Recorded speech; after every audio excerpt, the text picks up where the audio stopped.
Donc, je salue tous les participants à cette conférence. Je remercie vivement nos intervenants qui ont accepté d'intervenir ce soir, en 1er juillet. Ça pourrait être presque les vacances et pourtant on va réfléchir et discuter sur des sujets extrêmement sérieux. Et puis je remercie également toute l'équipe en charge d'organisation de ce séminaire à l'IRIS, sans qui rien n'aurait été possible. Donc nous nous retrouvons ce soir dans le cadre du programme Géopolitique et entreprise, qui est un programme que nous avons créé à l'IRIS il y a de cela déjà 2 ans, après avoir travaillé sur de multiples questions autour des sanctions, de la corruption, du contrôle des exportations, travaux de recherche. Et ce programme vise à réfléchir véritablement sur la façon dont la géopolitique impacte l'activité des entreprises, avec une dimension, un focus, on va dire, assez important sur la question de la responsabilité sociétale que porte une entreprise lorsqu'elle est active à l'international. Et c'est dans ce cadre que s'inscrit cette deuxième visioconférence d'un cycle sur lequel Patrick Dumière nous accompagne, d'un cycle économie responsable dans la géopolitique contemporaine. Et donc ce soir, après avoir réfléchi pendant notre premier séminaire à la question de l'économie responsable, qu'en pensent les sociétés, que veulent les sociétés au sens de société civile. On va se questionner aujourd'hui sur les entreprises, et les entreprises veulent-elles vraiment de cette économie responsable? Et pour en débattre et pour échanger avec nous sur ces questions, j'ai le plaisir de recevoir, et je les remercie, Sandra Cossard, qui est directrice de l'association Sherpa, Patrick Dumière, qui est enseignant à Sciences Po spécialisé sur les business models durables et qui est président fondateur d'EcoLearn, Ariane Thomas, qui est Global Tech Director of Sustainability du groupe L'Oréal. Je ne me suis pas permise, Ariane, de traduire ce titre, le mot tech.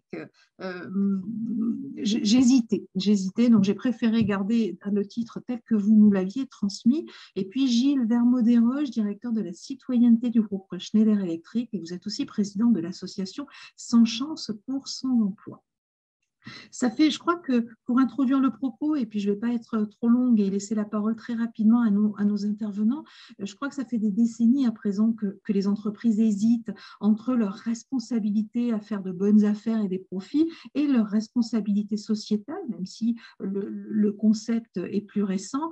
Et on se disait finalement dans l'organisation de cette conférence que 45 ans après le vote du FCPA aux États-Unis, 20 ans après le lancement du Pacte global des Nations Unies, 12 ans après la crise de 2008, et je n'ai choisi que 3 événements, j'aurais pu en citer des dizaines d'autres, le mouvement qui est supposé entraîner les entreprises vers une cohérence accrue entre leurs activités et les défis auxquels sont confrontées nos sociétés, nos économies et notre monde ne cesse de se renforcer. Après les ONG et la société civile, ce sont aujourd'hui à la fois les marchés financiers et les États qui veulent mobiliser les entreprises, fiscalité. On reviendra peut-être sur l'accord qui vient d'être trouvé à l'OCDE par 130 pays pour imposer une fiscalité minimale de 15% aux grandes entreprises, la question de la levée des brevets sur les vaccins, du devoir de vigilance, des droits de l'homme, des salaires décents, les différentes poursuites aussi qui sont engagées, et je crois qu'on pourra revenir sur cette thématique avec Sandra Cossard, contre les entreprises dans leur action à l'international et dans un contexte de mondialisation peut-être trop faiblement régulé. Donc, les changements en cours paraissent véritablement radicaux aujourd'hui pour les entreprises. Ils nous questionnent très clairement sur le rôle et la place de ces dernières face à ces mutations, alors que dans le même temps, et ce serait imprécis et totalement inutile que de le nier, dans le même temps, ces entreprises, dans un monde global, sont confrontées à toujours plus de compétition, à des entreprises toujours plus agressives dans d'autres pays. C'est en partie, comme je le disais tout à l'heure, ce que nous avions évoqué au début du mois de juin lors de notre précédente conférence, mais je crois qu'il est intéressant de se questionner sur comment se positionnent les entreprises par rapport à toutes ces questions parfois contradictoires? Est-ce qu'elles portent ce mouvement de responsabilisation ou au contraire, est-ce qu'elles le freinent parce que ces changements sont durs à négocier? Que propose-t-elle pour contribuer à la durabilité de la mondialisation?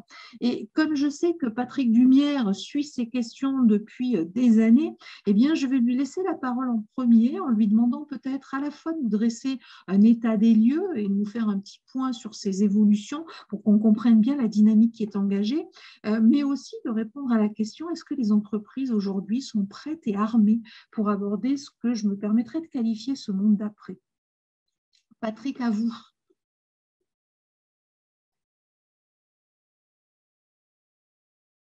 Micro, Patrick. Merci. Donc, merci de me confier ce propos introductif, Sylvie, et d'avoir bien voulu se lancer dans l'étude approfondie de ce qui va bien au-delà de la responsabilité de l'entreprise, concept relativement cerné aujourd'hui, s'agissant de l'économie responsable, qui est un concept beaucoup plus en recherche, on va dire beaucoup plus flou, et tant sur le plan à la fois de la pensée économique que politique, que de son organisation géopolitique. Donc, c'est vrai que ce passage, c'est-à-dire est-ce que l'entreprise seule peut faire des choses ou au contraire, est-ce qu'elle doit être partie prenante d'une organisation collective où elle va jouer son rôle et est-ce qu'elle le joue, on va y revenir, au frein, à l'accélérateur, de manière passive, etc. Donc, c'est sûr que dans un monde où le paradigme est l'économie de marché, encore très fort, très puissant, même si après la crise sanitaire, les États ont pris la main de manière extrêmement directive et sont en train, en fait, on voit avec l'accord OCDE, en fait, de donner quand même des balises aux acteurs privés. Il n'empêche qu'il y a une asymétrie fondamentale qui est installée depuis 30 ans et plus, celle entre une économie libérale qui fait que le terrain de jeu des entreprises et celui des échanges, celui-là est de plus en plus ouvert, alors que le terrain de la régulation, on va l'appeler comme ça, la loi, la norme, le contrat, etc., le terrain de la régulation, celui-là, il reste très westphalien, c'est-à-dire à la charge des États. Et là-dessus, je suis très heureux d'entendre à nouveau Sandra Cossard, puisque je pense que le combat que mène Sherpa sur cette question de la responsabilité de groupe, aujourd'hui, est absolument central dans la réflexion sur la régulation de l'économie contemporaine. Donc là, on a une asymétrie qui pose problème et ce n'est pas clair de savoir ce que veulent vraiment les entreprises, parce que les entreprises, d'abord, je ne sais pas ce que ça veut dire. Je ne sais pas, ça veut dire les entreprises. Il y a des entreprises. Y a-t-il des organisations d'entreprises? Oui et non, on y reviendra. Il y a des coalitions d'acteurs, sûrement. Elles font des choses, mais les entreprises, le business, alors il y a bien une instance qui s'appelle Business 20 auprès du G20. Bon, elle se caractérise surtout par son absence de structure, de capacité d'action. Et il y a bien au niveau de la Chambre de commerce internationale une organisation qui réunit beaucoup d'acteurs business, qui joue un certain rôle d'influence sur beaucoup de choses, mais ça n'est pas une représentation des entreprises. Donc là, on est un peu obligé sur cette question de regarder un peu les uns les autres, mais c'est probablement une des questions pour l'avenir.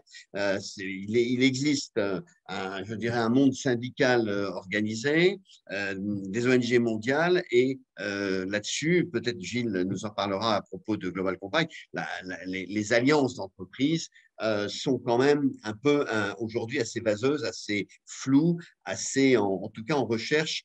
Voilà. Et alors, par rapport à ça, moi, je constate simplement qu'il y a des forces qui jouent. Oui, il y a eu beaucoup de coalitions qui sont construites très proactives sur nos sujets d'enjeux qui sont aussi bien climatiques que sociaux, que droits humains et autres depuis quelques années. Mais enfin, on est quand même dans ma main droite ignore ce que fait ma main gauche, et quand même dans la schizophrénie. C'est quand même une des caractéristiques du rapport de l'entreprise aux problématiques.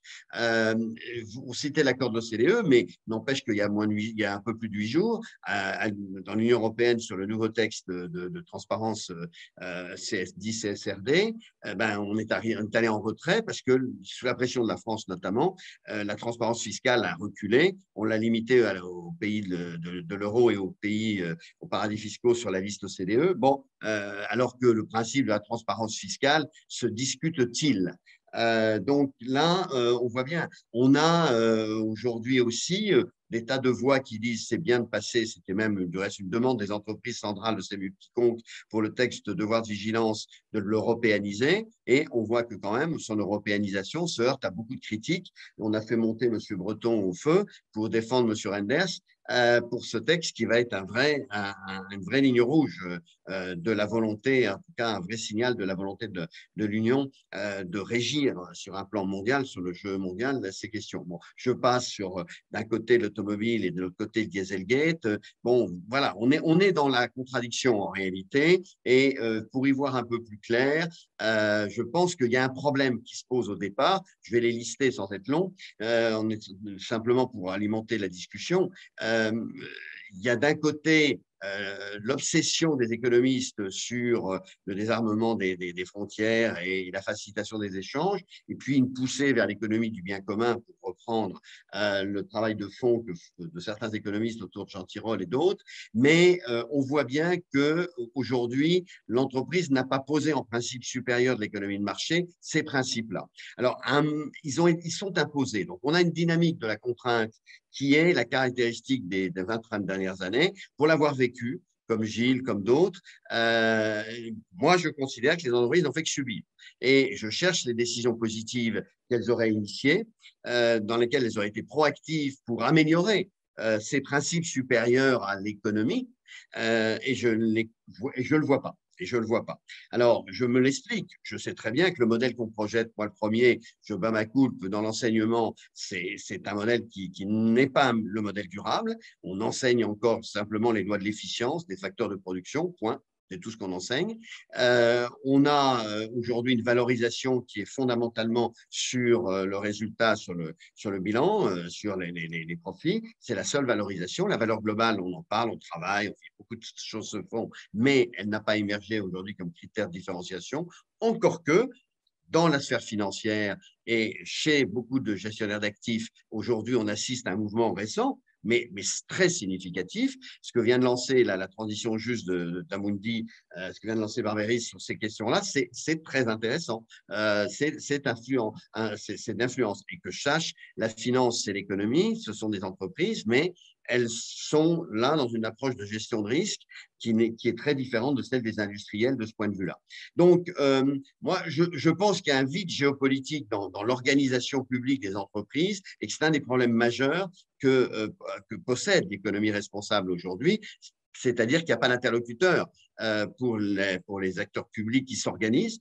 L'OCDE, il y a ses interlocuteurs d'entreprise, mais enfin, c'est très dispersé, c'est ponctuel. Et peut-être y a-t-il derrière ça, alors là, on va aller franchir d'un degré la réflexion, une volonté aussi de ne pas le faire. C'est-à-dire que pour avoir moi-même travaillé fortement dans les organisations patronales ou autres, je sais bien à quel point ce sont les leaders d'un secteur qui font le jeu, mais un secteur est toujours entre les mains de quelques-uns et a énormément de mal à définir des décisions d'intérêt collectif. Et vous avez vu passer peut-être, on parle de l'OCDE encore, mais le rapport de l'appel de l'OCDE il n'y a pas très longtemps disant les affaires publiques, c'est un problème.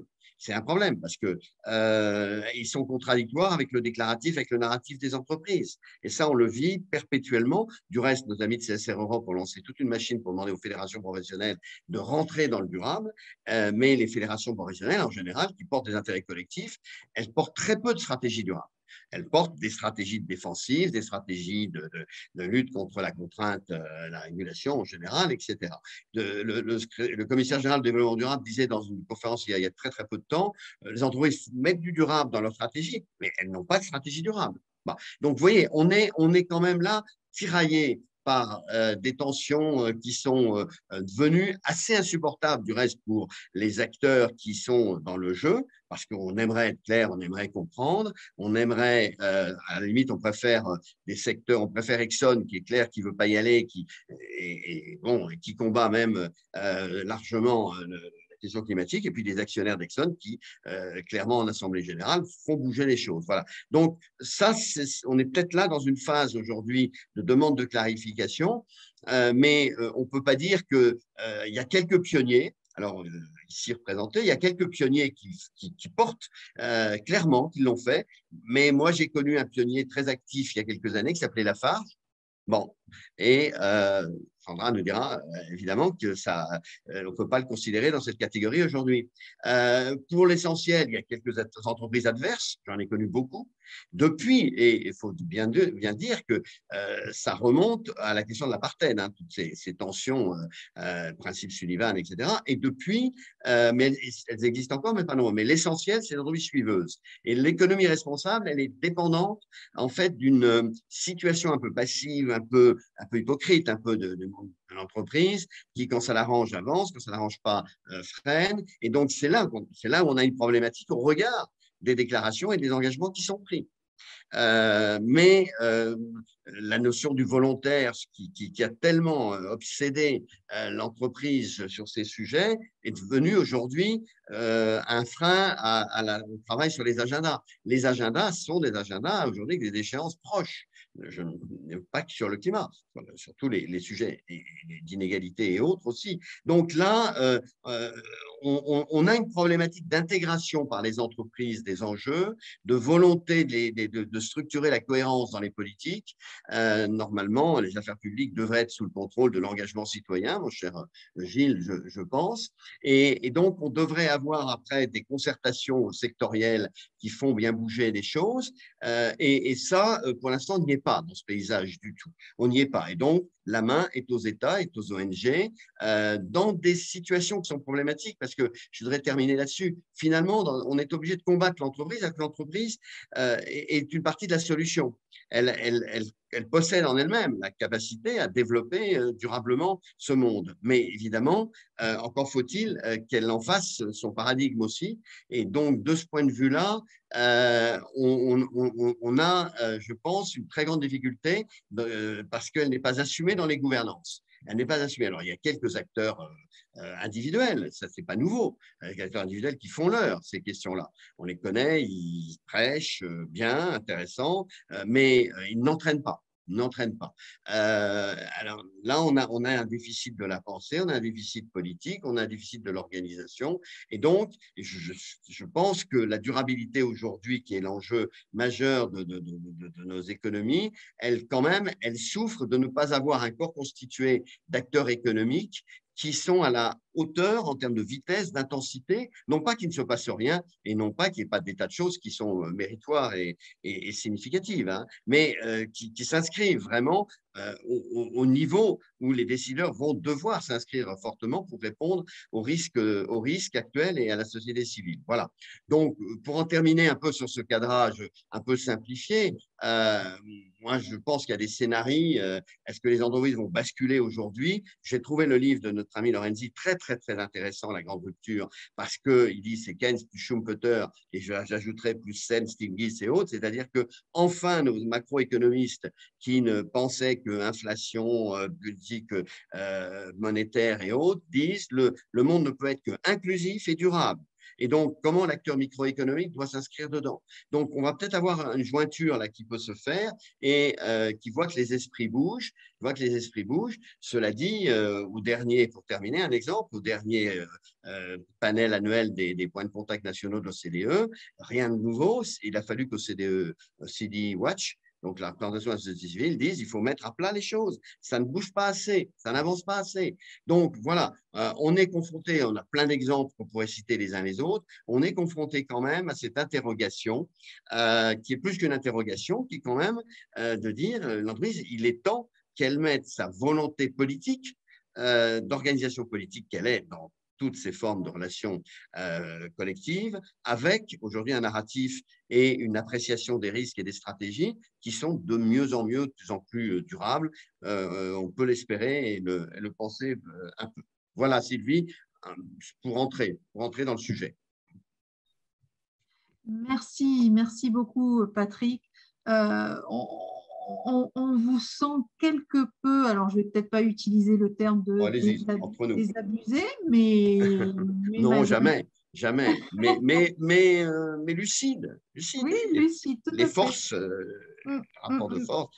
Tout à fait. Mais si je reviens sur la dernière partie de votre propos et la référence à Keynes, et Keynes, je crois que ce qu'il a pu mettre en évidence dans la fin des années 30, c'était le fait que la somme des microéconomies, donc la somme des entreprises et des activités des entreprises, ne concourait pas forcément à l'intérêt général et à l'intérêt macroéconomique. Et à un moment donné, ce qui s'est passé, c'est que ce sont effectivement les États qui ont pris la main en mettant en place des modèles de redistribution, en mettant en place un certain nombre de réglementations. Mais on reviendra sur la question des réglementations parce que c'est un vrai sujet.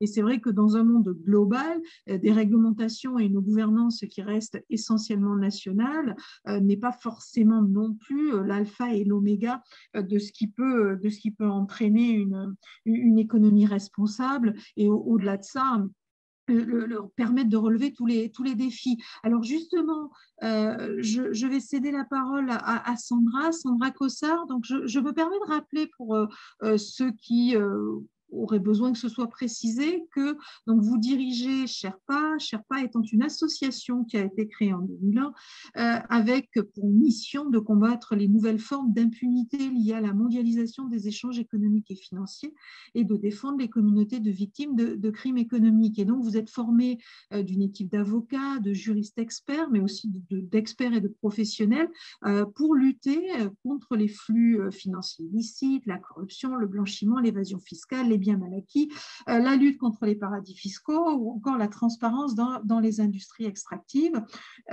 Donc Sandra, peut-être, quelle est votre vision des choses? Patrick a replacé l'entreprise au centre du jeu comme un corps constitué d'acteurs économiques qui doivent véritablement et qui sont au centre de ces évolutions, mais qui n'en prennent pas encore toute la mesure. Est-ce que vous auriez la même appréciation et peut-être nous expliquer comment fonctionne Sherpa et comment Sherpa intervient pour aller dans cette direction d'une économie responsable? Oui, merci beaucoup pour cette invitation aussi et pour l'introduction animée de Patrick Lumière, comme à son habitude. Peut-être je voudrais revenir déjà sur le titre en fait, de la conférence, dans la mesure où justement ça pose la question de la place de l'entreprise. Parce que pour nous, le titre il est révélateur de la façon en fait, dont on peut appréhender les conséquences environnementales et sociales des activités économiques. C'est-à-dire que là, on se pose la question de savoir ce que les entreprises veulent, quels sont leurs engagements, quelle pourrait être leur contribution à la durabilité. Et pour nous, c'est un cadre de pensée qui accorde un pouvoir et une légitimité démesurée en fait, aux entreprises, à leurs méthodes et cadre de pensée qui est aujourd'hui assez hégémonique. Pour replacer ça dans le contexte, c'est que l'impression qu'on a, c'est que pour pallier justement les effets négatifs, notamment en termes de communication d'un capitalisme, Patrick en a parlé un peu, qui est quand même très prédateur et mortifère, prédateur de ressources, mortifère aussi pour de nombreuses populations, humaines ou animales, tout en continuant à opérer. Et concrètement, nous, ce qu'on voit sur le terrain, c'est qu'il y a une continuité finalement de cette activité de ces acteurs économiques selon le même business model, business as usual. Mais pour pallier cet effet quand même un peu négatif et délétère, les entreprises, elles ont d'abord décidé de prendre des engagements éthiques. Ça fait à peu près en effet une vingtaine d'années, alors code de conduite, charte éthique, vous les appelez comme vous voulez, de rendre compte aussi un peu de leurs performances extra-financières. Puis ensuite, il leur a été aussi proposé de se doter plus récemment d'une raison d'être ou de se constituer en société à mission. Et donc la question que nous on pose,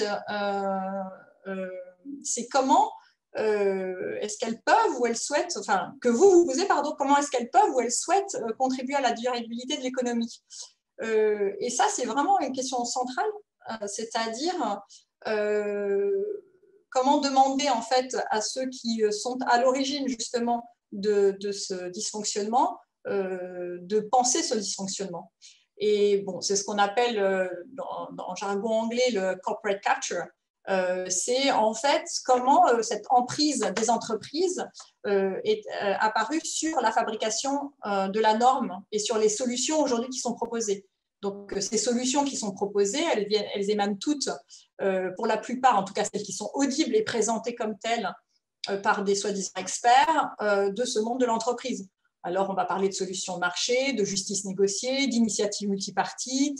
Ça, évidemment, ça ne questionne jamais en fait le modèle. Pour nous, société civile, la question, c'est comment est-ce qu'on peut aujourd'hui s'extraire de ces modèles alors de penser la responsabilité des acteurs économiques. Parce que si c'est justement, comme votre titre de conférence l'indique, de demander aux acteurs qui nous ont amenés là où on est aujourd'hui de penser aux solutions, je pense qu'on on continue à tourner en rond et on sera dans la même situation, enfin pas forcément dans la même, parce que compte tenu, en effet, on a mentionné des inégalités grandissantes, vraiment une crise climatique qui fait qu'on est aujourd'hui vraiment au bord du précipice. On ne va pas pouvoir se poser la question comme ça pendant 20 ans.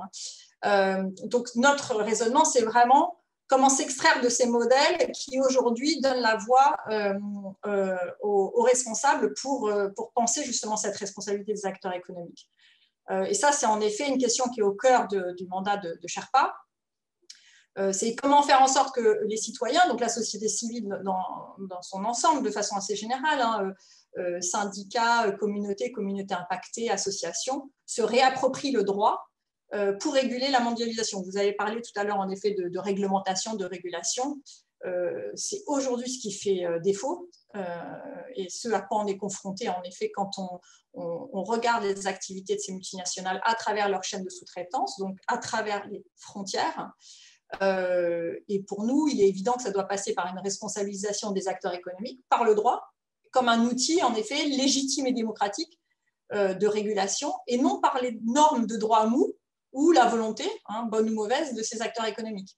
Et depuis une trentaine d'années, on voit justement pléthore de propositions sur cette régulation, mais qui serait une régulation uniquement sur la base du volontariat, donc ce qu'on appelle le droit mou. Enfin, moi, j'appelle ça le droit mou, d'autres appellent ça le droit doux, ou un droit hybride. Certains ont dit non, pour nous, en tout cas, il est mou dans la mesure où, en effet, il n'y a pas de contrainte possible. Donc, les deux questions, en fait, c'est essentiellement les entreprises portent-elles ou au contraire freinent-elles ces changements. Le constat qui est le nôtre, c'est que ce que je viens de dire en introduction, c'est que ces entreprises, elles façonnent en fait les réponses politiques et juridiques qui sont apportées aux demandes des citoyens d'avoir une mondialisation plus juste et plus respectueuse de l'environnement. Donc, dans la mesure où ces entreprises, elles portent un modèle, je parlais d'un capitalisme, même s'il se veut aujourd'hui plus durable, plus RSE, il faut continuer à produire, à générer des profits.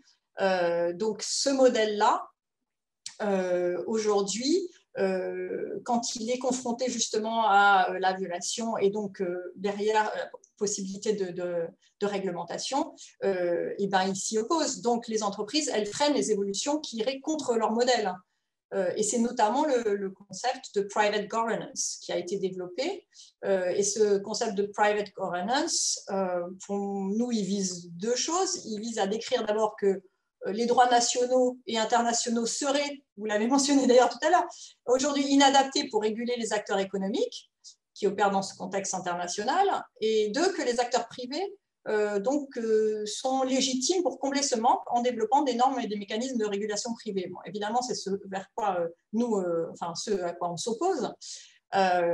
Et donc, dans le cadre de cette private governance, on a vu, vous avez parlé rapidement, le développement de codes de conduite, politique de durabilité, certification d'audit privé, initiatives multipartites, donc des mécanismes de régulation par le marché qui reposent sur l'idée que les consommateurs, donc par exemple via les certifications, ou les investisseurs via l'information extra-financière, par exemple, ou la transparence, vont naturellement et progressivement guider le marché vers plus de durabilité.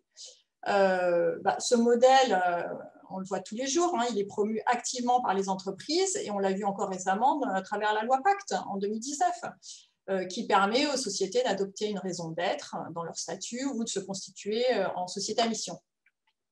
En réalité, ce qu'on constate sur le terrain, c'est que l'impact juridique est quasi néant de ce type de proposition. Si on reprend l'exemple de la société à mission, qui ne remplirait pas ses objectifs sociaux et environnementaux, quelle est la sanction qu'elle risque dans le pire des cas?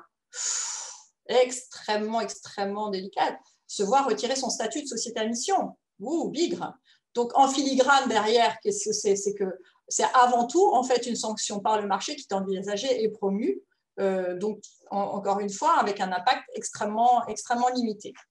Il y a aussi la question qui nous intéresse, en fait, quand je redis corporate capture, c'est que même maintenant, la linguistique, et ça a été démontré par des chercheurs en sciences sociales qui sont intéressés à ce sujet de durabilité, la linguistique a été complètement phagocytée par les entreprises, par le monde des entreprises, puisque aujourd'hui, on ne parle plus de violation, mais on parle d'impact, on parle de performance extra-financière au lieu de parler justement de violation de droits humains et de l'environnement, on parle de parties prenantes plutôt que de citoyens et de leurs représentants. Donc ça, aujourd'hui, fait que ce langage-là, il est diffusé à travers les sphères, justement, qui seraient à même de pouvoir aussi proposer d'une régulation. Et lorsque des développements législatifs vont à l'encontre de ce modèle, hein, on en a des exemples avec la loi devoir de vigilance, mais avec ce qui se passe aujourd'hui au niveau européen, donc quand il y a ces développements législatifs, précisément justement pour que les droits nationaux puissent appréhender enfin les chaînes de sous-traitance, les entreprises s'y opposent fortement en invoquant sécurité juridique, compétitivité, attractivité. Alors, vous disiez tout à l'heure, Patrick, vous disiez ça, elle n'existe pas vraiment, ces entreprises, enfin, qu'est-ce que c'est? Il n'y a pas d'alliance véritable d'entreprise. Ce n'est pas notre quotidien. Notre quotidien, c'est de les avoir en face et bien organisés, notamment à travers les organisations patronales.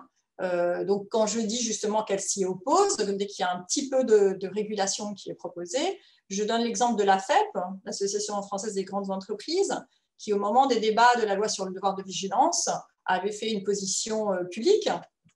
Donc là, je ne vous parle même pas du off, hein, qui a pris des années, mais où, dans cette position publique, il était mentionné que la loi de devoir de vigilance apporterait une insécurité juridique inacceptable. Un document d'ailleurs qui était envoyé directement à Emmanuel Macron pour faire pression, des effets très préjudiciables sur la compétitivité des entreprises françaises et pour les entreprises multinationales, sur l'attractivité du site France. Donc, c'est des arguments que les entreprises ont toujours utilisés par le passé, hein, que ce soit sur la loi NRE, la directive reporting extra-financier, là, sur le devoir de vigilance. C'est redondant, c'est répétitif, c'est la compétitivité des entreprises françaises. Donc, avec cette opposition systémique, en fait, à toute responsabilité, se retrouvent à travers justement ces groupes de lobby qui, alors c'est là où je ne suis pas d'accord avec vous, Patrick, sont extrêmement présents et bien constitués, bien organisés. Donc, ils sont visibles. Est-ce que ça représente l'ensemble des entreprises? Certainement pas, mais en tout cas, c'est ceux qui sont audibles. Je peux mentionner ce qu'avait écrit justement le directeur de la FEP à l'époque. Il utilisait vraiment des mots alors qu'on parle de devoir de vigilance, hein, justement sur comment davantage avoir de la prévention sur des risques environnementaux et sociaux. On parle face à des enjeux aussi complexes que la prise en compte de la chaîne de valeur, la sanction de la société mère ou de nos ordres ne saurait constituer la solution. Encore une fois, on vient nous dire quelle sera la solution. Il est par ailleurs choquant d'autoriser toute personne ou association à mettre en cause le plan de vigilance, permettant une surveillance des politiques de vigilance par les ONG. Compte tenu de son orientation et de ses conséquences, les entreprises sont donc totalement opposées à l'introduction de ce dispositif. Voilà. Donc, un usage particulièrement agressif pour nous, en tout cas du lobby, qui est symptomatique de l'accès privilégié des intérêts lucratifs à l'élaboration de la décision publique. Ça, c'est le point principal, en fait, que je veux souligner. On peut le souligner non pas seulement uniquement sur la question du devoir de vigilance, mais la question d'évasion fiscale qui vient d'être mentionnée par Patrick Dumière, c'est-à-dire que sur la directive justement sur le reporting pays par pays public pour les grandes entreprises, alors que c'était en cours de négociation dans le cadre de la directive européenne. Il y a des révélations qui ont montré que la France diffusait un document qui était rédigé en grande partie par le MEDEF comme document de position de la France. Et ce document faisait valoir justement la possibilité d'une exemption de publier des informations pendant 6 ans avec limite géographique, etc. Donc l'argument toujours avancé, qui est celui du pragmatisme et de la préservation de la compétitivité, il est systématique, quel que soit finalement le sujet. Or, ce calcul, pour nous en tout cas, en plus d'être faux, il se fait toujours au détriment d'impératifs qui sont identifiés depuis longtemps, comme celui de la lutte contre l'évasion fiscale. Donc, ces deux effets, en fait, je l'ai mentionné vite fait plus haut dans mon exposé, c'est qu'il y a une utilisation aussi récurrente, en fait, de l'argument de la complexité pour délégitimer ceux qui n'interviennent pas comme étant sortis du sérail du business. Donc, pour intervenir sur ces sujets, d'ailleurs c'était dans la lettre de la FEP à Emmanuel Macron, c'est tellement complexe que voilà, il faut forcément sortir du milieu du business pour pouvoir comprendre ce sujet et proposer des solutions. Et par ailleurs, soi-même, enfin, en tant qu'entreprise, concept, complexifier les concepts en choisissant une technicité grandissante des sujets. Ça se voit très nettement au niveau européen. Donc, comme ce sont des sujets très techniques, il faut qu'on ait des experts. Donc là, la solution, en fait, qui est souvent proposée par les entreprises, ce sont des solutions techniques qui sont des réponses, en fait, à des problèmes politiques. Donc là, on se pose vraiment... on se trompe vraiment de champ d'intervention, en fait. Donc non, ce ne sont pas des sujets techniques ni complexes, ce sont des problèmes politiques auxquels il faut des réponses politiques. Et là, je donnais l'exemple de la loi de devoir de vigilance qui avait été fortement diluée sous l'influence du lobby. Aujourd'hui, heureusement, on a a priori un contrôle du juge sur la qualité et l'effectivité des mesures.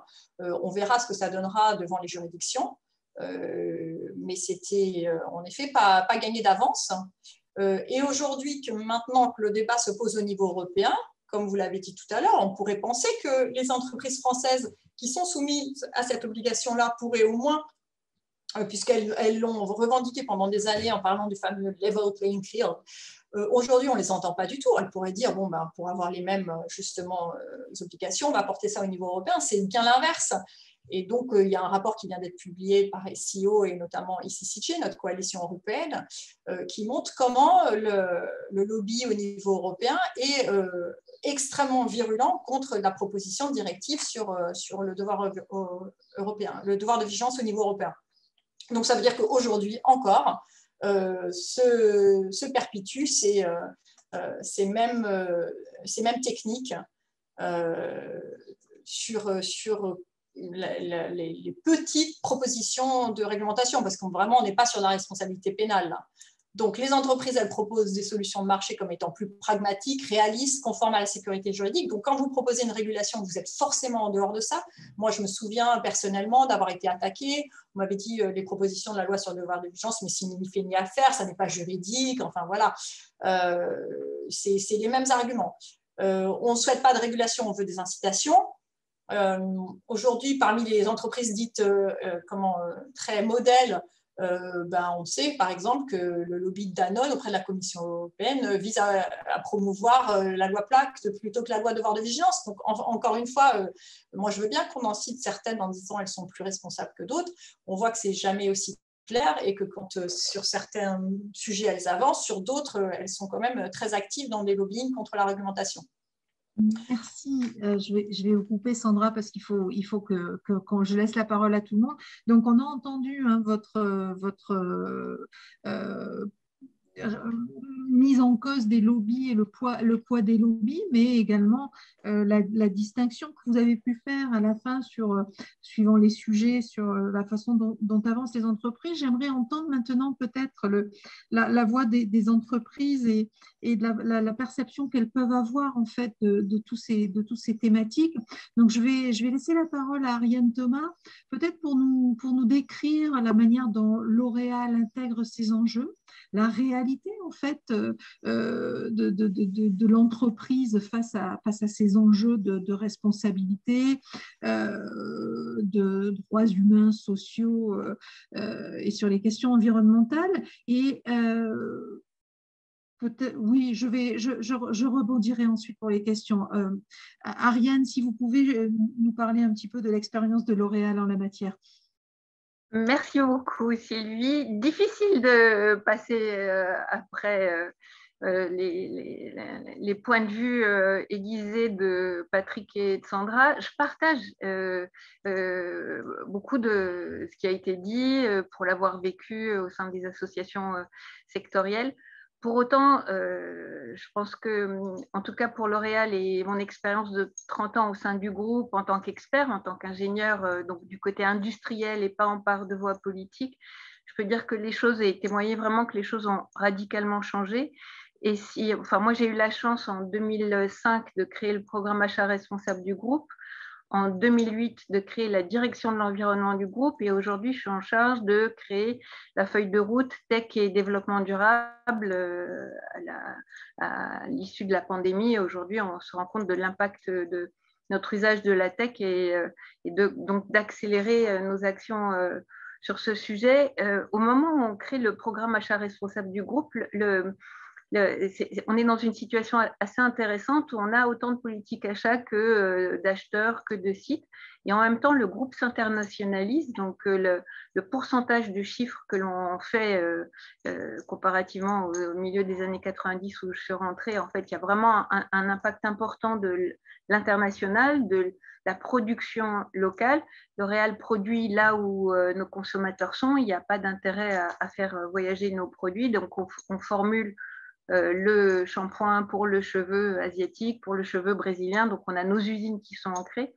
Et c'est vrai que la diversité des régulations nous contraint à avoir un référentiel qui va au-delà de la régulation, qui est un standard L'Oréal. On a vraiment des enjeux de qualité de production, d'efficacité industrielle, qui font que systématiquement, on est au-dessus de la régulation. Et qu'on entraîne nos fournisseurs dans la même dynamique. Et au moment de déployer ce programme achat responsable, qui aujourd'hui a un ancrage extrêmement profond et qui prend en compte le devoir de vigilance, le living wage, alors que pendant longtemps on est resté sur la complexité entre minimum wage et living wage, très vite, la question de la coalition, de pouvoir entraîner d'autres acteurs économiques avec nous s'est posée. Et en fait, la façon dont L'Oréal a résolu cette question de compétition et puis de vitesse variable, c'est qu'on a entraîné notre filière. C'était plus simple pour nous d'entraîner nos fournisseurs, les fournisseurs de nos fournisseurs, et d'avoir une exigence et en tant que leader du marché sur la cosmétique, de pouvoir entraîner l'ensemble de la filière et pas de passer des heures à s'accorder sur si on était trop exigeant, pas assez exigeant. Et du coup, ça a vraiment fait un effet moteur pour l'ensemble de nos fournisseurs qui ensuite eux-mêmes ont pu donner leur propre progrès à d'autres acteurs et pas seulement dans le secteur de la cosmétique. La même manière pour l'environnement, avec là une difficulté, c'est qu'on n'avait pas les conventions de l'OIT comme référentiel. Donc sur l'environnement, le paysage est beaucoup plus fragmenté. Quand on parle de verriers, de producteurs d'aluminium, etc., les réglementations sont différentes. Et donc, de la même manière, le fait d'avoir un programme avec des standards de qualité qui soit premium, nous a permis de répondre à cette question-là et d'engager nos usines et puis les fournisseurs de rang 1, de packaging, d'ingrédients vis-à-vis de de tout l'écosystème. ce qui est intéressant, c'est que à cette époque-là, en fait, on a un nouveau CEO qui décide de s'engager, et donc on a d'une démarche qui était plutôt industrielle, avec un actionnariat long terme, où en fait L'Oréal réinvestit, a vraiment une vision très de bons producteurs. Tout d'un coup, ça devient un enjeu stratégique, et cette dynamique sustainability, elle rentre à l'intérieur, et donc elle va infuser par capillarité au sein des marques. Et donc là, on change vraiment, on accélère de façon importante, parce qu'on réussit à faire le lien entre la conception des produits et leur production, et de façon à pouvoir offrir aux consommateurs des propositions et c'est vrai ce que vous dites, Sandra, on a comme vocabulaire l'impact, un impact positif, en accord avec nos parties prenantes. Et donc, à ce moment-là, le groupe a fait appel alors à ce qu'on dénomine sous-partie prenante, à des associations de consommateurs, à des ONG, de façon, et Alexandra Palt a fait valider la feuille de route qu'on a appelée Sharing Beauty with All, qui a été un programme de 15 ans, entre 2005 et 2020, donc qui s'est terminé l'année dernière, de réduction et de décorrélation de notre empreinte environnementale avec la croissance du groupe. Et donc, les objectifs extrêmement ambitieux qu'on s'était fixés, on les a dépassés en ayant un impact social positif. Donc, ça a été un véritable effort où la dynamique, enfin en tout cas toutes les dynamiques économiques pour une usine, installer, faire de l'économie circulaire, enfin fermer les boucles d'eau, ça coûte plus cher. L'eau en entrée d'une usine, elle n'est pas assez chère pour assumer. Donc c'était vraiment des décisions industrielles de est-ce que je utilise un traitement des eaux usées ou une nouvelle ligne de fabrication. En tout cas, compte tenu du fait que le groupe totalement avait cet objectif-là, on s'est engagé. On a réduit notre empreinte de CO2 de 80% sur un horizon de 15 ans. Et dans le programme que Alexandra Palt a lancé en juin de L'Oréal pour le futur, là, on passe à une nouvelle base de cercle concentrique. Là, on va aller toucher le consommateur de façon à l'engager. Une part importante de notre impact, il est dans la phase d'usage de nos produits, donc engager la conversation avec le consommateur de manière à ce qu'il puisse faire des choix développement durable. Pendant toutes ces années-là et jusqu'à aujourd'hui, vous parlez de coalition, vous parlez de frein des entreprises. Moi, ce n'est pas ce que je vis. J'ai participé à la COP 15, à la COP 21, aux différents groupes de travail. Je pense qu'il y a vraiment une question de dialogue et de qualité de dialogue et de mise en part. Quand je suis rentrée dans le groupe L'Oréal, on avait une espèce de posture plutôt dominante. On était leader du marché, secret de nos fabrications. Et avec ce questionnement de la société civile, la parité et le niveau de dialogue s'est totalement rétabli. Et L'Oréal fait partie d'une discussion avec ses fournisseurs, avec les ONG, avec aussi les investisseurs qui ont beaucoup changé depuis ces dernières années. Et donc, il y a un effet de levier qui, pour moi, est accéléré avec la crise. Aujourd'hui, en post-pandémie, on a vu l'importance d'avoir ces actions-là ancrées. Quand la crise intervient, nous, on continue à faire tourner nos usines, on paye nos fournisseurs en avance, on gèle les créances de nos coiffeurs et de tous les petits retailers parce qu'on est dans une dynamique filière, parce qu'on a cette vraiment responsabilité. Alors, économie responsable, c'est un grand mot aujourd'hui. Effectivement, je concède qu'ils doivent être définis, et ce n'est pas L'Oréal qui va le définir, mais en tout cas, de la conscience de l'importance de la vitalité de cet écosystème, de nos fournisseurs jusqu'à nos clients, et du rôle de l'entreprise que nous sommes, de façon à ce que cette économie puisse continuer à perdurer de façon durable, responsable, avec un impact positif. Et si vous me permettez encore quelques secondes, je trouve que vraiment ce qui fait la force de notre plan d'action, c'est qu'on s'est fixé des indicateurs précis, tangibles, calculables, mesurables, dont la méthodologie est partageable. Il n'y a pas d'histoire de compétitivité ou de secret de maison. Donc, vous pouvez ouvrir nos livres, vous pouvez voir quels sont les indicateurs qu'on a utilisés. Et ça a permis vraiment une convergence, qu'on soit en Chine, au Brésil, au Ghana ou aux États-Unis, une convergence de l'ensemble de la filière, de nos fournisseurs et de nos collaborateurs. Il y a vraiment, donc on parlait d'asymétrie. Moi, je trouve qu'on fait vraiment attention à cette symétrie des attentions entre l'attention vis-à-vis du consommateur et l'attention vis-à-vis des collaborateurs et de notre écosystème de production, en fait. Merci beaucoup, Ariane. C'est ce qui est intéressant, en fait, dans votre propos et en parallèle avec le propos de Sandra, c'est qu'on a l'impression, malgré tout, qu'on est confronté à deux mondes. Le monde décrit par Sandra, extrêmement violent, des lobbies qui essayent de freiner autant qu'ils le peuvent toutes les évolutions, ou alors d'imposer des changements, des évolutions, des modèles qui respectent leurs intérêts. Et finalement, dans ce que j'entendais, peut-être que je me trompe et puis on pourra y revenir dans la discussion, mais dans ce que j'entendais des propos de Sandra, au fond, ces évolutions sur des grands principes, ces évolutions globales, ces évolutions systémiques, évolution du modèle capitaliste dans la mondialisation.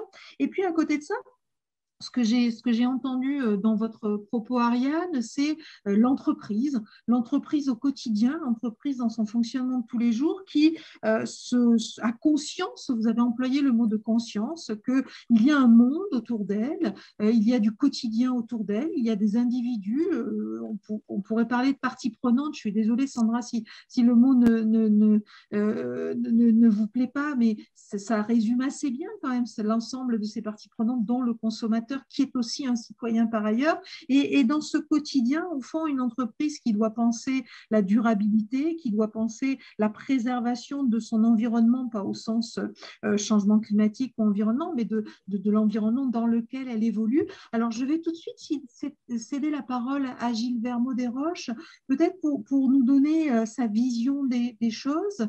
Moi, j'aimerais bien savoir, Gilles, ce qu'est un directeur de la citoyenneté dans une grande entreprise comme Schneider Electric. Et puis peut-être si vous pouviez revenir aussi sur l'expérience que vous avez, puisque vous suivez ça depuis des années en tant que vice-président France, du Global Compact, de cette initiative des Nations Unies lancée il y a quelques années déjà. Je vous cède la parole, Gilles, à vous. Merci beaucoup. Oui, débat intéressant pour essayer de percevoir où va le monde, où vont les entreprises et à quoi les entreprises servent sur cette planète.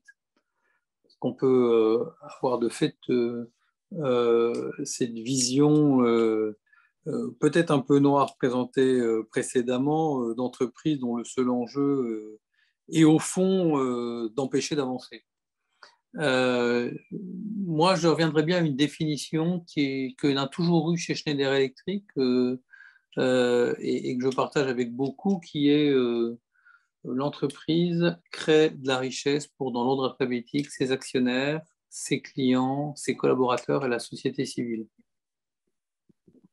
Alors, il faut évidemment réfléchir après à quel niveau pour chacune de ces parties prenantes, mais je trouve que faire de l'entreprise cet acteur intermédiaire entre tous ces parties prenantes-là, sachant qu'on est chacun d'entre nous à chaque endroit de ces parties prenantes, et on est d'ailleurs souvent l'ensemble de ces parties prenantes par nous-mêmes, ça vaut le coup de se le dire.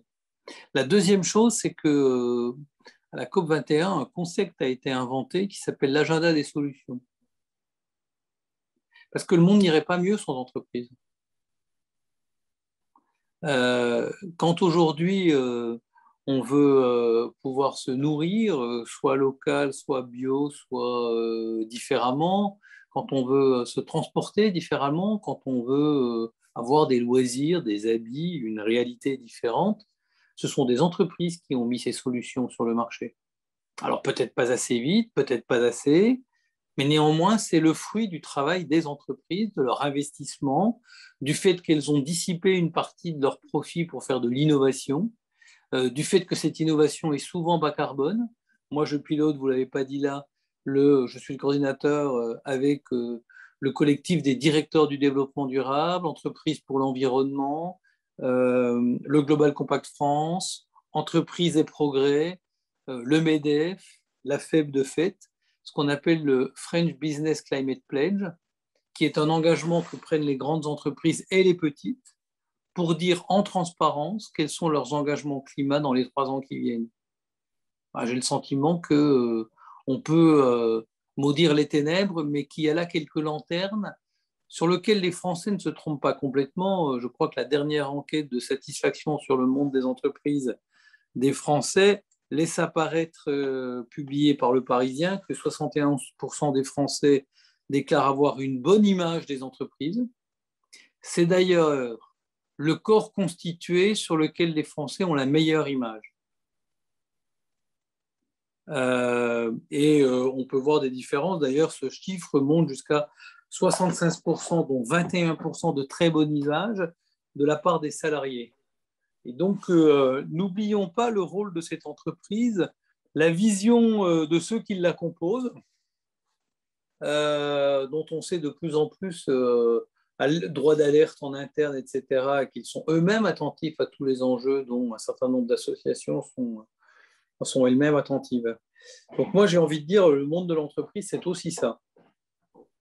Il peut y avoir des dérives, et je pense que d'ailleurs, dans un dialogue de parties prenantes, chacun progresse, pour peu que chacun écoute l'autre. Moi, j'aime les propos, et probablement que c'est une critique que je pourrais faire à l'association Sherpa, j'aime les propos qui parlent des dérives d'entreprise, et pas des dérives des entreprises, qui sait, à un moment ou un autre, montrer une différence entre telle ou telle pratique, telle ou telle vision, en oubliant chacun que dans les démarches de transition, il y en a qui ont des facilités ou d'autres plus difficilement. Alors, qu'est-ce que je peux dire de Schneider Electric là au milieu? Schneider Electric, ce n'est pas parce qu'on est l'entreprise reconnue la plus développement durable de la planète cette année que Vigeo, Denis Colnota et d'autres a toujours mis Schneider Electric comme le leader de l'industrie sur les enjeux de responsabilité sociale et environnementale, que Le Point, il n'y a pas longtemps, avec l'Institut Statistica, met à la première place. Ça ne donne pas à cette entreprise une immense différence de tous les autres. Ça dit probablement, sûrement, 2-3 petites choses que je peux dire là. L'engagement dans cette direction est le fruit du leadership des leaders de l'entreprise. Alors, on peut regretter qu'une entreprise soit faite comme ça, mais comme une association, d'ailleurs, il m'est souvent arrivé d'être président d'association, et je le suis encore dans mes engagements personnels. Il y a des leaders qui donnent aussi le cap, la boussole au regard de leur entreprise. Il se trouve qu'on peut dire de Schneider Electric qu'entre 1980 et aujourd'hui, elle a été pilotée par 3 capitaines d'entreprise, Didier Pinot-Valenciennes, Henri Lachmann, Jean-Pascal Tricoire, conçus sur ces sujets, probablement faire des enjeux de développement durable, de biens communs et de perspectives de l'entreprise pour y contribuer, une démarche de stratégie durable. Je sais que Patrick intervenait sur ce sujet. Au fond, Schneider est une entreprise pas très différente des autres, mais qui a une particularité, c'est qu'elle fait très régulièrement évoluer sa stratégie business. Cette entreprise, bien avant d'autres, s'est focalisée sur l'électricité, y compris à haute tension. Et puis cette entreprise, au début du XXIe siècle, a considéré qu'elle avait dans le monde une affaire à jouer et à contribuer sur les enjeux climatiques en poussant un monde tout électrique et tout digital pour lui permettre d'être plus efficient. Et quand on dit tout électrique, c'est transformer le plus d'usages possible vers l'électricité et transformer l'électricité vers les usages verts, vers les productions vertes, ce qui n'est possible qu'avec le digital pour les intégrer dans des réseaux très différents de demain. Donc l'entreprise a porté à la fois ce que son histoire française et américaine avait de responsabilité dans l'ESG, et à la fois cette manière de pivoter pour les enjeux carbone et pour accompagner ses clients vers leur propre réduction de carbone, c'est ce qui fait qu'elle est probablement à cette situation-là. Donc, premier point, la place du capitaine est essentielle sur ces sujets-là. Deuxième point, la question de la stratégie est importante. Je pense qu'on ne peut pas d'un côté piloter une politique d'ESG et d'un autre côté une stratégie sans qu'à un moment ou à un autre, par ambition et aussi pour penser le moyen terme en vivant le court terme, on mêle les deux. Voilà. Schneider Electric s'est donné un outil très simple que chacun d'entre vous peut vérifier. Il sera publié à la fin du mois de juillet. Tous les trimestres, depuis 2004, Schneider publie les résultats à un certain nombre d'indicateurs. Ils sont 11 plus 25 pour ce qui est de notre Schneider Sustainability Impact 2021-2025, avec trois indicateurs sur le climat chez nous et chez nos clients pour réduire les émissions de carbone et faire pivoter notre chiffre d'affaires en cohérence avec la taxonomie européenne. 2 sur la frugalité et les matières premières issues du recyclage. 2 sur l'ambition de donner à chacun dans l'entreprise des conditions identiques de progrès et d'équité, qu'on soit homme ou femme, de n'importe quel continent, de n'importe quelle génération, ce qui nous paraît être le meilleur creuset pour être attractif de chacun et ce faisant par cette diversité, probablement être un peu plus innovant que les autres. 2 sur justement la question des générations et la capacité qu'a l'entreprise d'engager sa citoyenneté pour former des jeunes. Donc j'ai envie de dire, la transparence est clé, financière, extra-financière. J'ai envie de dire, chacun d'entre nous, quand il se présente, quand il raconte son action, il la raconte d'une certaine manière. Les entreprises, comme chacun d'entre nous, c'est très bien qu'il y ait un dialogue partie prenante pour, en se posant des questions, faire progresser les uns et les autres et les prises de conscience qui sont toujours évolutives. Et pour moi, je pense qu'une entreprise qui doit assumer sûrement beaucoup de contradictions, moi je dis que mon métier est d'être ce lien entre des contradictions successives pour essayer de trouver le progrès, nous amène à... On est une entreprise pionnière quand on est capable de dire sa raison d'être. La raison d'être, pour moi, c'est regrouper ce qui fait l'ADN de l'entreprise, si tant est qu'on puisse utiliser ce mot-là. Ses pratiques historiques, elle est projetée dans l'avenir, dans l'ambition de contribuer aux 17 objectifs du développement durable. La deuxième chose, c'est que je pense qu'une entreprise est leader lorsqu'elle est inclusive. Et la troisième chose qui me paraît capitale, c'est qu'un leader, que ce soit un individu ou une entreprise, ne l'est que s'il est attentif à la vulnérabilité. Alors celle de la planète, celle de la société.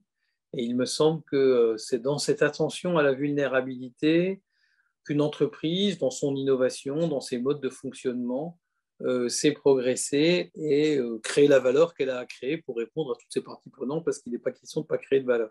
Alors pourquoi créer une direction de la citoyenneté chez Schneider Electric? Au fond, c'est assez simple. Les entreprises avant l'an 2000 n'étaient pas invitées à la table de la négociation climatique ou des relations telles qu'il pouvait y avoir au sommet de Rio, où j'étais, mais pour des raisons associatives.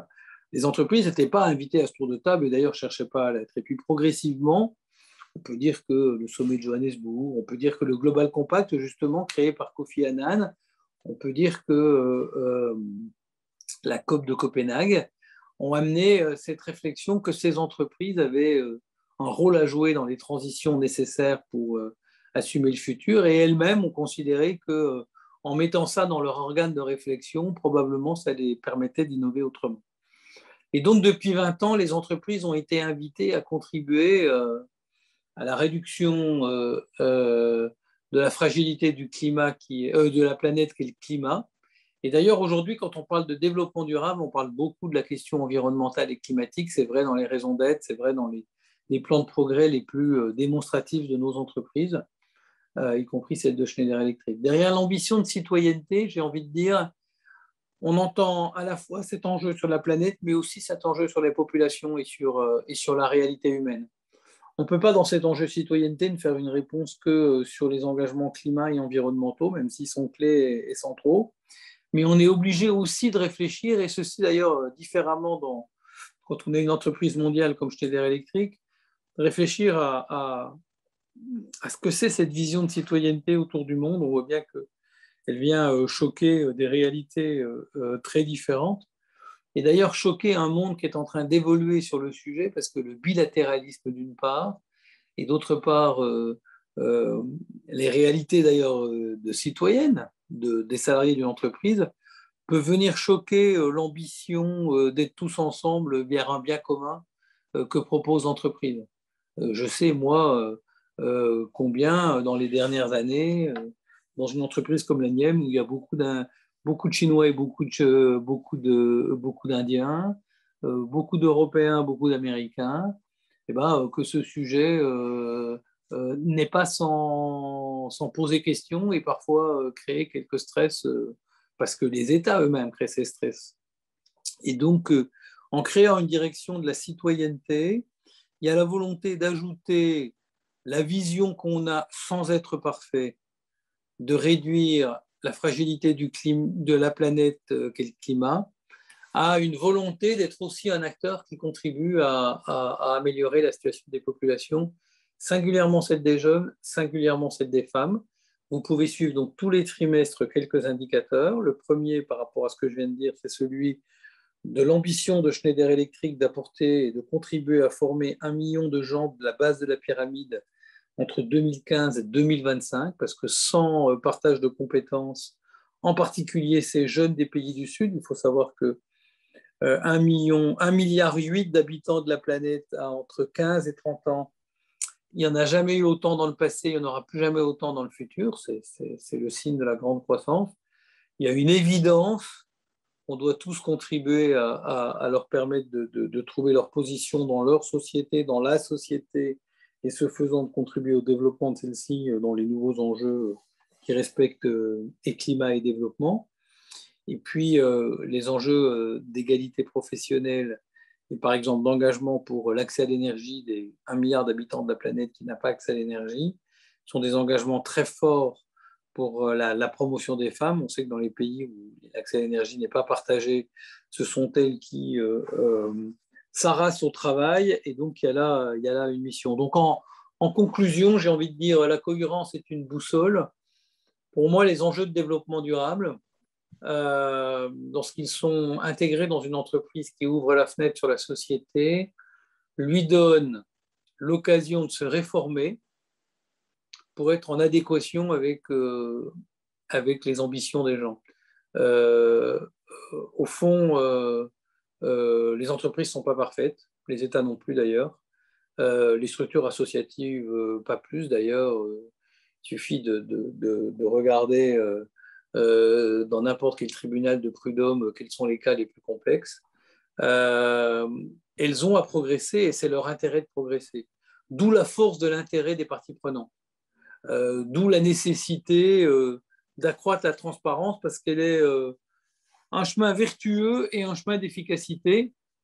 La route est vraiment très très longue là, mais il me semble qu'il existe un certain nombre d'ingrédients qui, mis en œuvre ensemble, permettent à la fois de répondre à la question de l'intérêt général, des biens communs, du bien-être au travail des collaborateurs d'une entreprise, de l'attractivité de l'entreprise pour de nouveaux diplômés. Et quand Schneider Electric fait en sorte d'être reconnu dans tous les enjeux de durabilité ou d'être la boîte la moins mal notée par ceux qui les notent que négativement, par exemple, si on prend Notre Affaire à tous ou Oxfam, bon voilà, l'un et l'autre se sentent un peu obligés de dire du bien de Schneider Electric. Ça me paraît pour moi essentiel pour que des jeunes qui ont ces ambitions-là gravées dans leur engagement professionnel souhaitent nous rejoindre. Et au fond, c'est la question essentielle. Merci Gilles. Alors justement, il nous reste assez peu de temps. Donc ce que je vais faire, c'est que je vais résumer les questions qui sont posées et puis je vous céderai à chacun la parole et vous répondrez à la question qui vous intéresse. Mais peut-être avant, je vais me permettre une dernière question pour rebondir sur ce que vous venez de dire.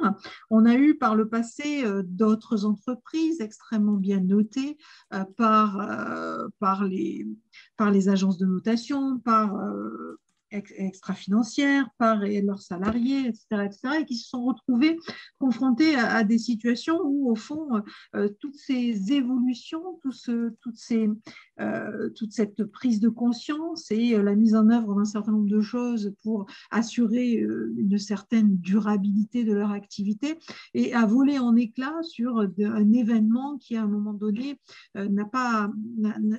à laquelle l'entreprise n'a pas su réagir, n'a pas su répondre, et elle a été profondément mise en cause. Alors, vous imaginez à qui je fais référence. Donc, la question que je me posais, c'est au fond, on voit cette confrontation entre finalement les avancées dans les entreprises, la réflexion qui est engagée au sein des entreprises, et puis à la fois des entreprises, certaines entreprises qui se retrouvent profondément mises en cause sur certains sujets, dans certaines situations, et qui ne sont pas forcément des entreprises dont on pourrait dire, bon, bah oui, c'est comme des actifs pourris, finalement, ce sont des entreprises qui ne jouent pas le jeu, qui ne le joueront jamais, et qui ne comprennent que le business et les affaires de business. Donc, j'essaye de faire le lien entre vos différentes interventions pour poser cette question. Et les autres questions qui sont posées par les auditeurs, elles portent sur plusieurs choses, et on peut les résumer finalement en deux, trois questions. Il y a la question de la régulation et de la règle, la question du rôle de l'État qui est posée, avec est-ce qu'au fond, trop de régulation entraîne un certain nombre de contraintes, entraîne des lourdeurs, et est-ce qu'au fond, il n'y a pas d'autre moyen que la règle et la réglementation pour avancer dans le sens d'une économie responsable? Mais à l'inverse, le rôle de l'État est questionné. Est-ce que c'est aux entreprises de déterminer ce qu'est une économie responsable et d'aller dans cette direction, ou est-ce que ce sont aux États de structurer tout ça? Et en même temps, quand cette question du rôle des États et des entreprises est posée, se pose la question de à quel niveau de l'État finalement, parce qu'un État dans un monde global, c'est pas grand-chose. Des réglementations nationales dans un monde global, c'est pas grand-chose, et ça ne change pas le système, et puis en plus ça pénalise les entreprises situées dans le pays où l'État est le mieux disant. Donc il y a toutes ces questions qui reviennent. Il y a une question également sur l'ubérisation de nos sociétés, et est-ce qu'on va vraiment vers une économie responsable? Je vais peut-être vous laisser réagir. Qui veut intervenir en premier et réagir en premier? Peut-être Ariane sur ce sujet. Merci. Je ne tenais pas particulièrement, mais en tout cas, merci de me donner le... Moi sur la partie régulation et rôle de l'État, je dis oui. C'est un no-brainer pour moi. Je pense qu'il y a plein d'enjeux derrière ça. Il y a un enjeu de transparence, il y a un enjeu d'équité, il y a un enjeu d'égalité. Enfin bon. Donc, la réponse est oui. En revanche, le dispositif qu'on n'a pas évoqué jusqu'à présent, qui est essentiel pour nous, et en tout cas dans des sujets qui sont vraiment avec une multiplicité d'interlocuteurs, d'indicateurs, d'enjeux, c'est la place de l'expérimentation. Et je trouve aujourd'hui qu'on répond trop vite de l'enjeu. En fait, on est dans une espèce de situation d'immédiateté problème-solution, alors que pour trouver des solutions, il nous faut un temps long et il nous faut un temps d'expérimentation. Et particulièrement d'un point de vue industriel, particulièrement d'un point de vue grande consommation. Et donc, on va vers un monde avec une capacité mathématique, algorithmique, qui va nous permettre de répondre aux enjeux d'économie circulaire. On va être capable de déterminer plus facilement où sont les objets, les matériaux, etc. Et donc, il faut absolument qu'il y ait une espèce de... moi, je suis fan de cette question de la fabrique de la défiance, et donc, quels sont les ingrédients de la fabrique de la confiance? Il faut qu'il y ait un dispositif qui inclut les acteurs, que ce soit les acteurs du territoire, les acteurs de la ville, les acteurs étatiques, de façon à pouvoir laisser place à de l'expérimentation et à valoriser différentes solutions en place, parce qu'on n'est pas dans un monde... s'il y avait une recette magique, on l'aurait tous trouvée, parce que c'est encore une fois ce à quoi on aspire tous, mais plutôt qu'on soit dans cette logique d'expérimentation, de co-construction, de co-création, qui était citée par Patrick. Je pense que ça, aujourd'hui, il faut absolument qu'on arrive à recréer les conditions de la confiance pour pouvoir le faire. Merci, merci Ariane. Sandra, peut-être? Alors, je ne sais pas à quelle question vous souhaitez répondre, mais je vous laisse réagir. Je vais réagir parce que je voudrais déjà réagir au propos de Gilles qui replace l'entreprise. Le propos n'était pas ni de critiquer, ni d'encenser ou de défendre l'entreprise, en tout cas le mien, comme celle qui produit des biens et des services, oui, dont acte, ce n'est pas du tout le propos. Là, on parlait justement de problèmes économiques, de problèmes systémiques, et donc de ne pas renvoyer ça à mon entreprise fait ça ou ça, parce qu'évidemment, on s'éloigne du coup de la réflexion économique et systémique. Pour le faire de façon dans les contentieux, en effet, on arrive à distinguer qui fait quoi, puisqu'on n'est pas une ONG de campaigning, on va dire tous pourris. Quand on fait une plainte, évidemment qu'il faut documenter, donc c'est contre X ou Y. En revanche, sur les questions de plaidoyer, et donc d'essayer de changer la réglementation, excusez-moi de vous dire que vous, les entreprises, vous apparaissez comme un bloc monolithique à travers la FEP et le MEDEF. Donc, si vous voulez qu'on distingue à travers ça, à vous de nettoyer au sein de vos organisations patronales, qui ne sont pas les nôtres, et qui apparaissent toujours uniformes sur ces questions-là. Donc, c'est difficile pour la société civile de voir qu'il y a différents types à l'intérieur de ces organisations, puisqu'elles publient des positions communes. Mais sur la question aussi du rôle du patron, on en revient exactement à ce que je disais. Si une entreprise, pour qu'elle soit responsable, c'est parce qu'elle a un capitaine d'industrie qui est très bien, super, on peut s'en réjouir. Est-ce que c'est aujourd'hui ce dont on a besoin ? C'est-à-dire de dépendre de la bonne volonté de monsieur X ou de madame Y, parce que l'entreprise a la chance d'avoir ça à sa tête. Non, en fait, puisqu'on est au bord d'une crise climatique et d'une crise aussi sociale, c'est de faire en sorte que justement ces personnes-là à la tête des entreprises soient obligées de respecter un certain nombre de choses et que ça ne dépende pas de la bonne volonté de X ou de Y, et que derrière, on arrive à mettre, comme on dit, justement, des indicateurs qui permettent de penser qu'on est les meilleurs. Donc, je trouve à la fois sur ce qui vient d'être dit, qu'on est en plein dans ce que j'essaie de dénoncer. On voit en effet sur les entreprises à mission, quand Danone dit que sa mission, c'est d'apporter la santé par l'alimentation au plus grand nombre, Veolia, ressourcer le monde, ou Yves Rocher, reconnecter les communautés à la nature. On est en plein dedans, là. Enfin, quand même, il ne faut pas, je veux dire, à un moment donné, parler de se gargariser combien on est beau et bon. Moi, je trouve, en étant de l'autre côté, un petit peu insupportable, en fait, ce discours. Moi, je parle de problèmes systémiques. Je pense que ce n'est pas en renvoyant à des indicateurs de X et Y qu'on aborde ces questions-là et qu'on arrive à changer les choses sur, en effet, c'est quelles sont aujourd'hui les violations qui sont commises par les entreprises en général et comment on peut les prévenir. Donc, ramener ça à des questions très ponctuelles ne permet pas de répondre à ces enjeux-là. Et pour finir, la question justement de la corporate capture et de dire aujourd'hui c'est des entreprises qui parlent de citoyenneté, on est en plein dedans là. Vraiment, je ne vais pas reprendre le propos, mais c'est exactement ce que je disais dans mon introduction. C'est aujourd'hui des entreprises qui proposent des solutions aux problèmes qui ont été décrits dans mes propos au début. Donc voilà, la boucle est bouclée. Merci Sandra. Oui, il est possible. Moi, j'entends ce qui est dit. Il faudrait qu'on fasse plus de temps pour pouvoir essayer de ne pas être comment dans une confrontation comme ça, etc. De fait, moi, je respecte bien ce qui est dit, je ne le partage pas, mais je peux comprendre qu'un certain nombre de personnes tiennent cette position, j'en vois beaucoup d'autres qui en tiennent d'autres, et que par ailleurs, de fait, on peut dire ce que l'on veut du MEDEF et de la FEP sur un certain nombre de positions comme ça, on peut en mettre à valeur beaucoup d'autres sur les mobilisations, sur l'apprentissage, etc.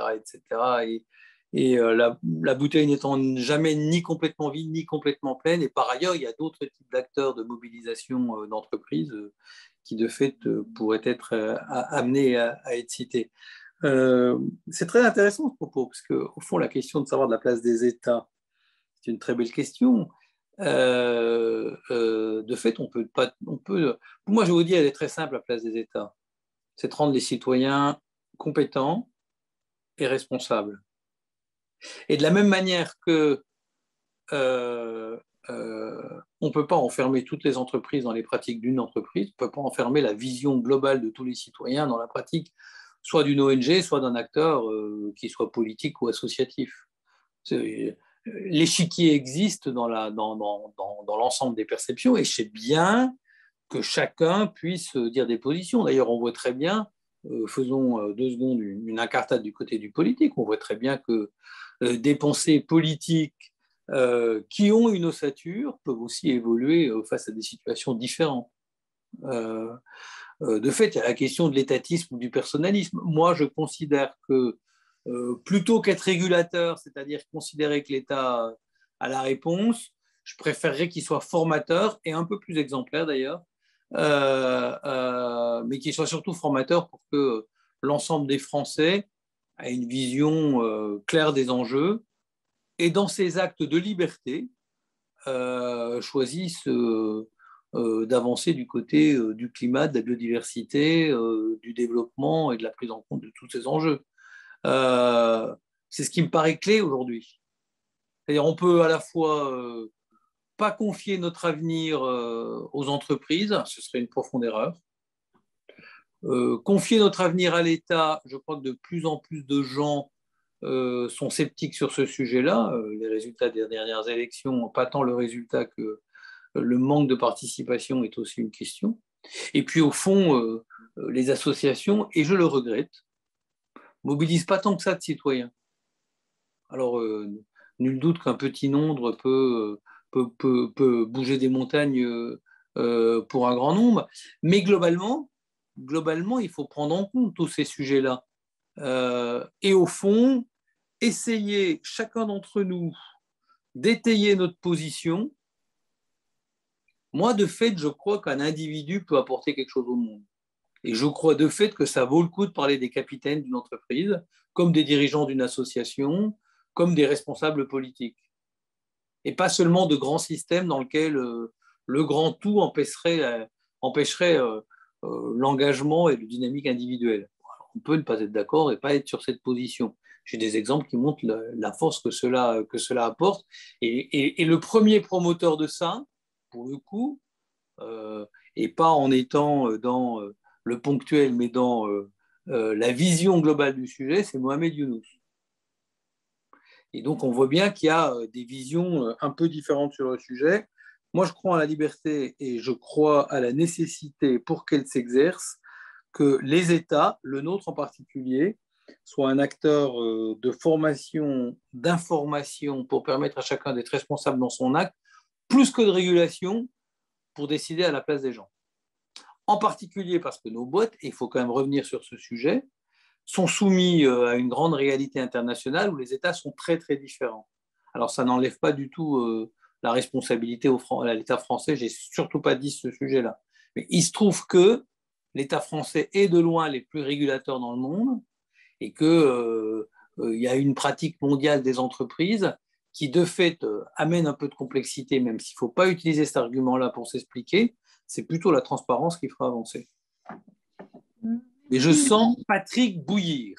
Oui, et je vais laisser Patrick conclure. Et je crois qu'il voulait aborder la question des États et répondre à la question des États, avec en particulier intervenir ou conclure sur la méthode et le rôle de l'Union européenne et des États-Unis en la matière. Alors, Patrick, vous avez la parole pour conclure. Il faut brancher le micro, Patrick. Je ne boue pas, et beaucoup de choses très, très, très intéressantes ont été dites, et en fait beaucoup plus complémentaires en réalité qu'opposées, que contradictoires. Et finalement, Sylvie, je pense que notre panel était relativement bien constitué pour ça, parce qu'en Chine, dans un capitalisme d'État à la chinoise, ce dialogue ne peut pas avoir lieu. On est au pas. En États-Unis, c'est très conflictuel.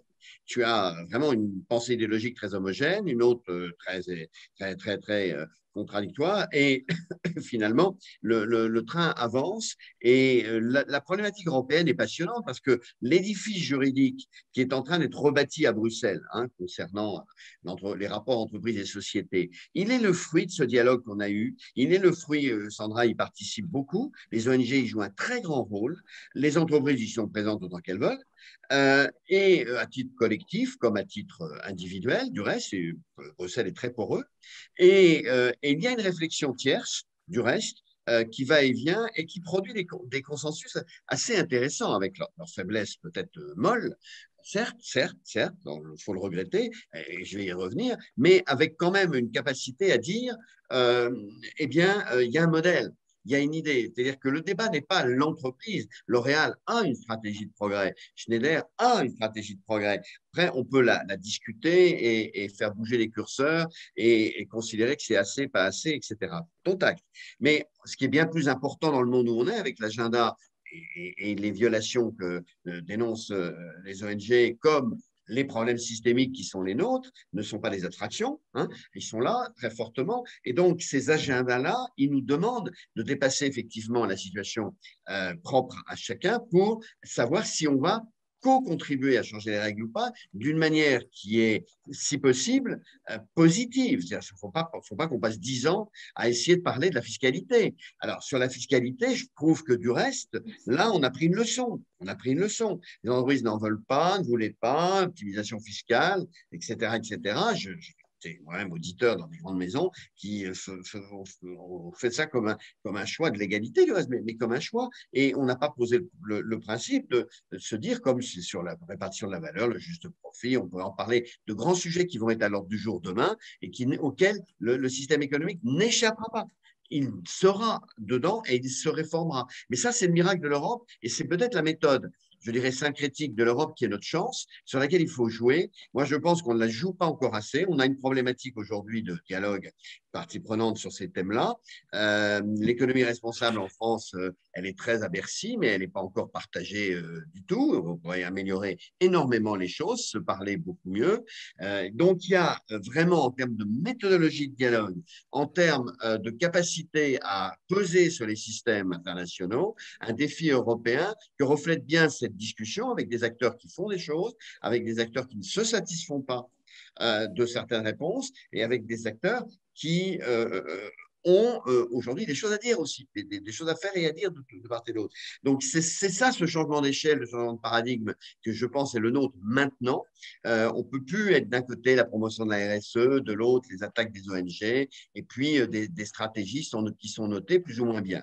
Je pense qu'on a un devoir vraiment de coalition qui va aller très au fond et qui doit bâtir un modèle, une projection qui répond aux enjeux, qui répond à ceux de la société, dont l'économie est une partie est un levier de solution, dont les entreprises sont des acteurs fondamentaux, pas que, comme Gilles l'a rappelé, pas que l'économie sociale, il y a toute une frange de l'économie. Du reste, on réinvente, disait Sandra, la raison d'être, enfin le mutualisme et la coopération ont été des formes, il y a plus de 100 ans, d'essayer d'intégrer le bien commun. Donc, ce n'est pas très, très nouveau de ce point de vue-là. Donc là, je pense qu'on est au défi géopolitique, c'est-à-dire comment l'Europe peut s'appuyer sur ces entreprises pour pouvoir peser dans les règles de concurrence, dans les règles aujourd'hui sur lesquelles on se met d'accord pour traiter les sujets collectifs. Voilà. Moi, je termine là-dessus sur ce point, Sylvie. Je pense que ce débat nous montre qu'on a progressé sur la méthode pour affirmer une capacité de l'Europe à faire bouger à changing the rules et que ça, ce n'est pas un petit défi. Voilà. Merci Patrick et je remercie vivement Ariane, Sandra, Gilles et vous Patrick pour ces échanges et ce débat. Effectivement, c'est un débat moi j'ai essayé à plusieurs reprises de monter ce type de table ronde et c'est pas évident, donc je vous remercie d'avoir joué le jeu et le jeu du débat et de l'échange. Je crois que comme vous le disiez Patrick, on a entendu beaucoup de choses qui ne sont pas forcément contradictoires mais qui ont eu le mérite ce soir d'être exprimées de part et d'autre. d'autres et qui permettent de peut-être mieux comprendre, en tout cas je l'espère pour nos auditeurs, et de mieux cerner une problématique somme toute compliquée dans un monde global, multi-acteurs où l'entreprise n'est qu'un acteur parmi d'autres. Donc merci à tous nos auditeurs, merci à Delphine et Nathalie pour l'organisation de cette table ronde et je vous souhaite à tous une très bonne soirée et j'espère à une prochaine fois peut-être pour échanger sur toutes ces questions.